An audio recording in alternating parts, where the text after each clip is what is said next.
going to talk about, because Vijay is talking about leadership. He's doing, I think, 10 sessions on leadership. I thought I'll talk about leadership as well, but just one nugget at a time. And today I'm going to talk about my first rule for leaders. Let me share my screen. Let me share desktop, that way it'll be easier. Okay. Oh, sorry. Okay. A lot of you are young out here. This is a young crowd, so I'm not sure if anyone is familiar with this song. I'm going to play just half a minute of this song and tell me if you're familiar with the song, okay?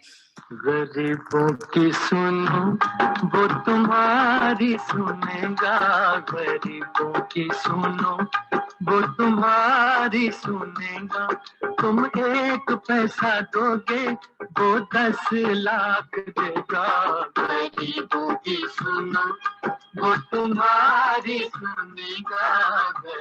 Okay. So now what has this song got to do with leadership? I don't know if you all are aware of this song, but when I was young, this song was quite popular and I grew up in Mumbai. So most beggars begging in the streets would sing this song to beg. Okay, so this was a very popular song when I was quite young. Now, what has this song got to do with leadership and in fact, the first rule of leadership? So let me tell you a little story, how this song has made an impact on me, and then I'll come to the rule of leadership. So I was probably 18, 19 at college, and I was waiting at a bus stop with a friend of mine. This friend of mine was not from my college. He was actually a very popular model in India. So when he used to come to our college, he was kind of the center of attraction, all eyes on him types. We were waiting at the bus stop and people were staring at him. This was just when college had finished, so the bus stop was crowded anyways, it was busy.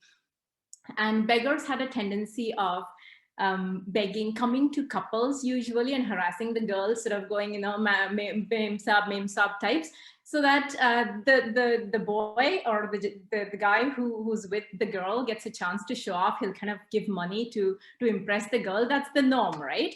So this beggar came over, started singing this song. And my friend who was with me, he actually took 1 rupee from this beggar's bowl. And this was awful. I mean, I was thoroughly embarrassed. Everyone was staring at us. This beggar started screaming. He's like, what are you doing? Sabji, mera rupaya de do, mera rupaya de do. I was panicking. I started screaming, what are you doing? Why are you stealing from a bloody beggar? Give it back, give it back. And everyone was staring at us. It was chaos. It was embarrassing. It was awful. The only person who was calm there was my friend who had stolen 1 rupee from the beggar's bowl.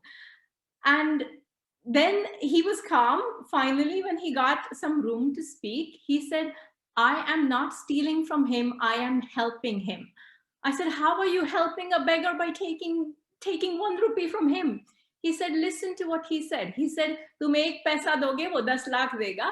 So now, if you give me your 1 rupee, he started talking to the beggar, Bhagwan tumko 10 crore dega, zindagi bhar bheek nahi mangni padegi. So God will give you 10 crores, you will never have to beg in your lifetime. And the beggar then started going, no, it doesn't happen like that. And it was again still embarrassing. I actually took out 10 rupees from my wallet and gave it to the beggar and said, just please leave, just please leave. Now, that was really embarrassing for me. I just did not want to talk to this guy. And this guy then went, see, this is what I wanted to prove. Everybody, be it a beggar or a CEO of a company, they're all the same. This is human nature. And I was like, don't get philosophical on me, okay? You just stole from a beggar. What is human nature? And he said, people, rich or poor, wherever they come from, what social background does not matter, expect others to do something that they will not be willing to do for others. And I said, what?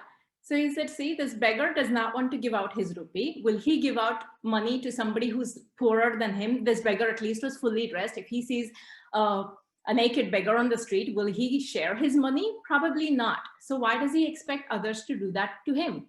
And I said, what? But that's a beggar you don't know. Leave him alone. He said the same thing happened at work the other day. My boss told the entire team to stay back and work overtime. This was just a few days before Diwali. I said, so every boss asks, what's the big deal? So he said, I went up to my boss and said, okay, but are you waiting, boss? Because we might have issues while resolving or while writing up the report. And the boss said, no, yaar, I need to go home because it's Diwali. My wife has cooked this amazing feast and everything. I need to go home. You guys carry on, okay? I'll see you tomorrow. So my friend replied to him, so what? It's Diwali for you, and what? It's Ramadan for us, or we all fasting? Don't we have to go home and enjoy our feast? We're not going to do this. So that was my lesson 1 for leadership, which is, let me share my screen again. If where is, I don't know, I think I closed it. Yeah, no, sorry. Sorry about that. Oh, there we go. Am I sharing? Yes, you can yes. see my screen, right? Okay. So yeah, lesson number 1 is don't expect others to do things you wouldn't do for them. So preach only what you've practiced, not practice what you preach, but only preach what you've practiced. And be leadership and leaders and managers are different. So leadership is something, it's a quality that you have. And this is not just for your professional life, but in your personal life as well. So in your professional life as well, don't expect others to do things you wouldn't do for them. So just like my friend's boss's example, if you're not willing to put in extra hours, don't expect that somebody else is going to work overtime for you on Diwali day. Likewise, in your relationships, if you don't want your spouse to go out on a Saturday night with his friends, you can't expect that, well, I'll go, but he can't go. It doesn't work like that. It's a two-way street. So that's lesson 1 for leaders. Don't expect others to do what you wouldn't do for them. That's about it. Thank you. Wow, I think this nobody can forget. Or preach whatever you practice, not what you don't practice. Amazingly covered, Nikita. Really, I think you have lots of stories to share, and we all look forward to listen to your stories. You're like a one good storyteller to all of us, bringing always new stories and with a creative way. Amazing, Nikita. Thank you so much.